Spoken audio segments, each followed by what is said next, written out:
Hello guys, আসসালামু আলাইকুম। মানুষের ধ্বংস হওয়ার 5টা কারণ থাকে। প্রথমে হলো অলসতা। এই অলসতা মানুষকে ধ্বংস করে দেয়।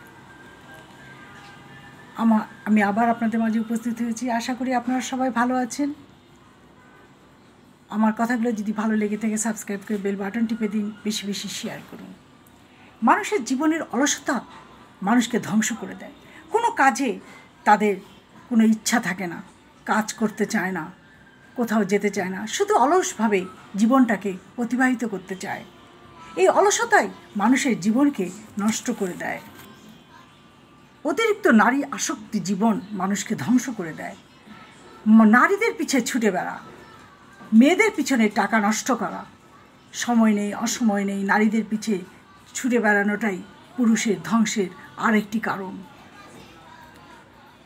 অসততা এক প্রকার বিশ্বাস হারালে সে শেষ হয়ে যাবে। বিশ্বাস হারিয়ে ফেলে, সততার অভাব হয়, কর্মক্ষমতা হারিয়ে ফেলে, মানুষের কাছে বিশ্বাসটা হারিয়ে ফেলে। এই সমস্ত জিনিস মানুষকে ধ্বংসের দিকে ঠেলে দেয়। অতিরিক্ত ঋণ করে, অলস জীবনযাপন করে, আবার ঋণের বোঝা বহন করে বেড়ায়। অতিরিক্ত ঋণ করে, ব্যাংকের থেকে ঋণ করে, মানুষের কাছ থেকে ঋণ করে, দোকানে ঋণ করে, সব জায়গায় ঋণ করে ঋণে জড়িয়ে যায়। সেই ঋণ থেকে বাঁচার তার আর কোনো পথ থাকে না, তাকে হতে হবে কর্মঠ। সে যদি কর্মঠ না হয় তাহলে তার অলসতার জীবন ধ্বংস করে দিবে। অতিরিক্ত ঋণ এই ভবিষ্যৎটাকে তার অন্ধকার করে দেয়। তার ভবিষ্যৎ জীবনে কিছুই থাকে না, সব কিছুই অন্ধকার করে দেয়।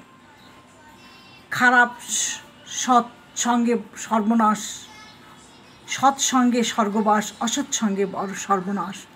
খারাপ সঙ্গের সাথে মিশে ভুল পথে মানুষ তার জীবনটাকে ধ্বংস করে দেয়। মানুষ ভুল মানুষকে বেছে নেয় যে তার জীবনটাকে ধ্বংস করে দেয়। অসৎ সঙ্গীর সাথে মিশে যায়। মানুষ তার যা কামাই করে তার অর্ধেক টাকা ওদিকেই ব্যয় করে দেয়। জুয়া খেলে, নেশা করে, এই সমস্ত জিনিস মানুষের জীবনটাকে তছনছ করে দেয়। আর তাই এই প্রবণতা থেকে বের হতে হলে মানুষকে সৎ হতে হবে, সত্যনিষ্ঠ হতে হবে, কর্মঠ হতে হবে, অলসতা ত্যাগ করতে হবে। তবেই যদি সে এই জীবন থেকে বেরিয়ে আসতে পারে।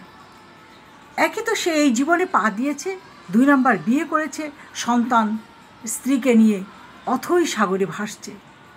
এতে সংসারে সুখ নাই, শান্তি নাই, সন্তানদের মানুষ করার চিন্তা নাই, সব ধ্বংসর পথে চলে যায়।